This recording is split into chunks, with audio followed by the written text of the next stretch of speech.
विश्वास, एक भरोसा, एक दृढ़ता।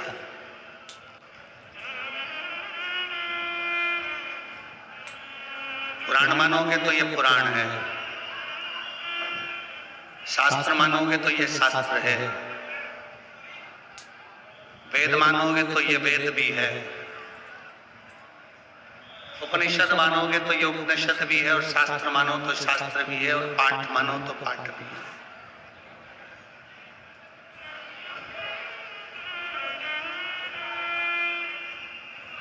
पर जिसकी चित्त वृत्ति में, जिसके हृदय में, जिसके दिल में, जिसके मन में जो आकांक्षा लेकर, जो इच्छा लेकर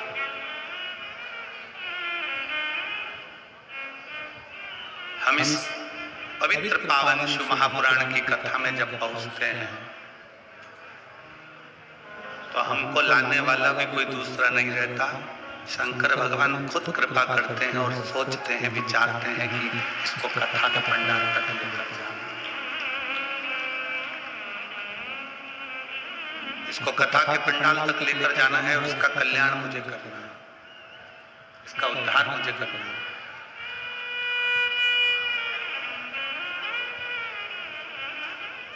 आज का जमाना बड़ा कॉपी करने का है। लोग एक दूसरे का पहनावा कॉपी कर लेते हैं। पड़ोसन ने अगर पीले कलर की साड़ी पहनी तो आपने पीली साड़ी पहनी। किसी की हेयर स्टाइल देखकर आपने अपनी हेयर स्टाइल को बदल लिया।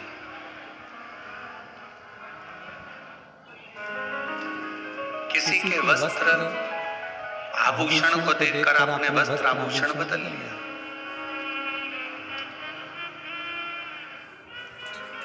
किसी के स्वरूप को देखकर आपने अपना स्वरूप बदल लिया।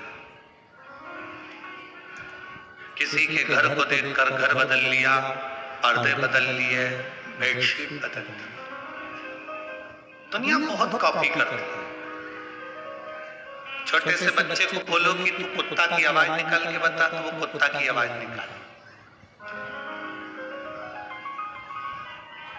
किसी व्यक्ति को बोलो कि तू गधे की आवाज निकाल कर बता, तो वो गधे की आवाज निकाल।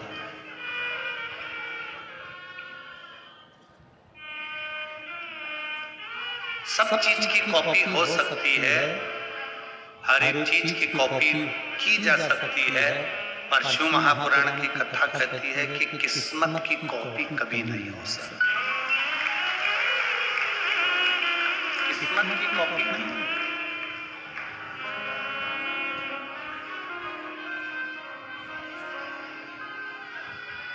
पहनावे की कॉपी कर सकते हो, कपड़े की कॉपी कर सकते हो, डिजाइन की कॉपी कर सकते हो, घर की कॉपी कर सकते हो, गाड़ी की कॉपी कर सकते हो, अपने आभूषण, रतन, माणिक, मोती, सोना, चांदी सब की कॉपी हो सकती है।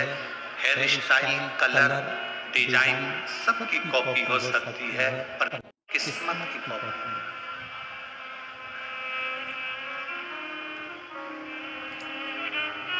एक बार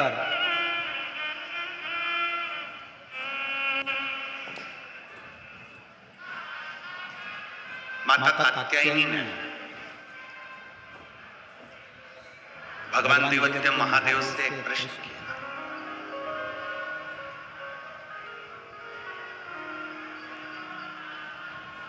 माता कात्यायनी ने शंकर भगवान से एक प्रश्न किया। माँ कात्यायनी भ्रमण करती करती करती करती घूमती घूमती जा रही थी, और भ्रमण करते करते करते करते पहुंच गई कैलाश धाम तक। बाबा बैठे हुए थे।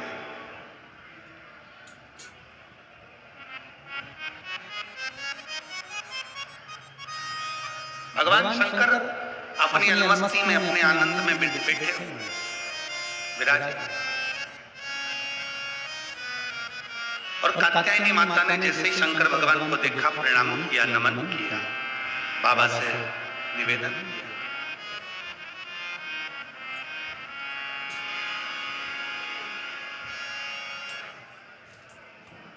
कि कि संपूर्ण ब्रह्मांड के मनुष्य जब जन्म लेते हैं, पृथ्वी पर जब मानव का जन्म होता है, पृथ्वी पर जब मनुष्य जन्म लेता है, पृथ्वी पर जब मनुष्य आता है, तो उसको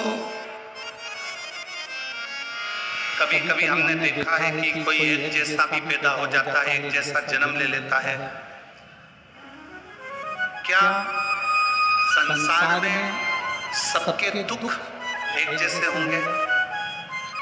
क्या संसार में सबकी तकलीफें एक जैसी होंगी? क्या संसार में सबके कष्ट एक जैसे होंगे? शंकर भगवान मुस्कुराकर माता कात्यायनी से कहते हैं, कात्यायनी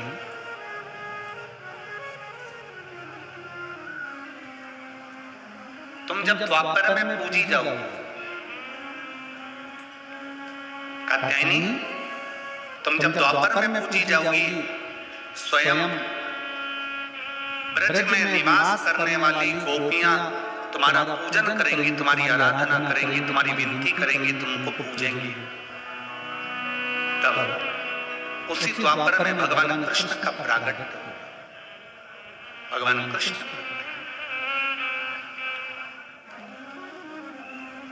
और जब भगवान कृष्ण का प्रागट्य होगा, भगवान कृष्ण जब प्रगटेंगे, आप दर्शन करोगे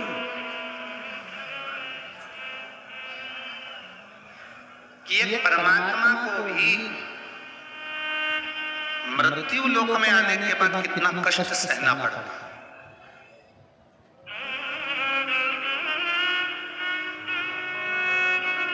त्रेता में भगवान राम जी का प्रागट्य हुआ, जन्म हुआ, प्रगटे। पृथ्वी पर अगर भगवान राम भी अगर आए हैं, राजा के घर में उनका जन्म हुआ है, राजा के घर में वो पैदा हुए हैं, राजा के घर में वो आए हैं, राजा के घर में वो पहुंचे हैं, तो उनकी किस्मत भी अलग है, उनका भाग्य भी अलग है, और उनकी किस्मत का कर्म का भोग उनको भोगना है। इसलिए पहले भी कहा, फिर कहते कि मत पूरे कर्म कर बंदे, वरना पछताएगा भगवान की आंखों से। जिनको आता है साथ में बोलो, मत पूरे कर्म कर बंदे, वरना पछताएगा भगवान की आंखों से तू बच नहीं पाएगा, बच नहीं पाएगा। अरे ओ अज्ञानी मत करना दानी, अरे ओ अज्ञानी मत करना दानी। तेरे कर्म का फल ही तो ही पाएगा, जैसा किया तूने तेरे आगे आएगा। मत पूरे कर्म कर बंदे, वरना पछताएगा भगवान की आंखों से तू बच नहीं पाएगा, तू बच नहीं पाएगा। अरे ओ अज्ञानी मत करना दानी। अपने कर्म का भोग मनुष्य को भोगना